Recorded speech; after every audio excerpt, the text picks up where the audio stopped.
आपको लग रहा होगा फिर से एक ट्रेनिंग आ गई।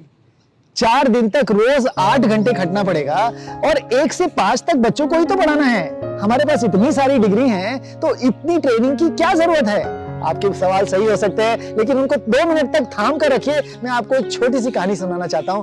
कुछ समय पुरानी बात है। एक 10 साल के लड़के को जूडो सीखना था। समस्या ये थी कि उसका सीधा हाथ कटा हुआ था। कहीं पर उसको एक गुरुजी मिल गए जिन्होंने कहा, मैं तुम्हें सिखाऊंगा, लेकिन तुम्हें मेरी पूरी बातें, सब जो कुछ कहूं, मानना पड़ेगा। 1 महीने तक सिर्फ ये जो दाव है इसकी प्रैक्टिस करो। लड़का 1 महीने तक अनवरत प्रैक्टिस करता रहा। उसके बाद गुरुजी के पास आया। गुरुजी बोला, नहीं, अभी 3 महीने और करना पड़ेगा। थका हारा 3 महीने तक करा। इस तरह से 1 साल तक गुरुजी ने सिर्फ एक ही चीज उसको कराई। लड़का बहुत दुखी हो गया। गुरुजी ने कहा, अब तुम रेडी हो, मैं तुमको एक कंपटीशन में लेकर चलता हूं। कंपटीशन में गया। पहले राउंड में लड़का बिना मेहनत के जीत गया। दूसरे राउंड में भी कुछ ऐसा ही हुआ। अब सेमीफाइनल था। लड़का कुछ घबरा रहा था, उसको समझ नहीं आ रहा था क्या हो रहा है। सेमीफाइनल में भी जीत गया। फाइनल में उसका मुकाबला एक जबरदस्त खिलाड़ी के साथ था। वहां पर भी वो पहले तो अपने ओपोनेंट के जो भी वार थे उसको डिफ्लेक्ट करता रहा, और अचानक जब उसका ओपोनेंट बहुत दुखी हो गया, उसने वार करा, तो उसने अपना वही जो नुक्ता प्रैक्टिस करी थी वो करके उसको धराशायी करके जीत गया। अब सवाल ये उठता है कि वो लड़का जीता कैसे? देखिए, जो दाव उस लड़के ने प्रैक्टिस करा था वो सबसे मुश्किल दाव था, और उस दाव का जो तोड़ था उसके लिए सीधा हाथ पकड़ना जरूरी था, जो उस लड़के के पास था ही नहीं।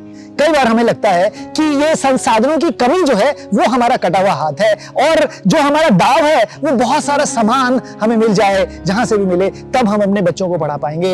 लेकिन कई बार ये कटा हुआ हाथ, सीमित संसाधन ही हमारी सबसे महत्वपूर्ण धरोहर हो सकती है। आपके पास जो सबसे मुश्किल दाव है वो करके सीखना है। करेंगे, सीखेंगे। और इसका तोड़ इसलिए नहीं है क्योंकि ये सारी चीजें जो आप करके सीखेंगे वो बच्चा आपके स्कूल में, घर में, प्रयोगशाला में, कहीं पर भी कर सकता है। कुछ भी सामान की जरूरत नहीं है। साधारण से कागज को मोड़कर समबाहु त्रिकोण बना सकते हैं। जब इस बारे में कक्षा में चर्चा होगी तो बीच से आधा मोड़ने के बाद ये कोना जब बीच की लाइन पे रखेंगे तो एक बहुत ही सुंदर समबाहु त्रिकोण बन जाता है। क्यों बनता है, इसके बारे में चर्चा होगी। क्या है समबाहु त्रिकोण है, इसके बारे में चर्चा होगी, और फिर इससे जुड़े बहुत सारे अन्य प्रयोग आप कर सकते हैं। Number systems, counting, 2D, 3D structures इत्यादि बहुत सारी चीजें साधारण सामान से करेंगे, सीखेंगे। जिंदगी भर के लिए ये जो सोच है ये बच्चों के साथ हमेशा साथ चलेगी, क्योंकि अब करके सीखा है। मुझे आशा है उस बच्चे के 1 साल के अनवरत प्रयत्न की तरह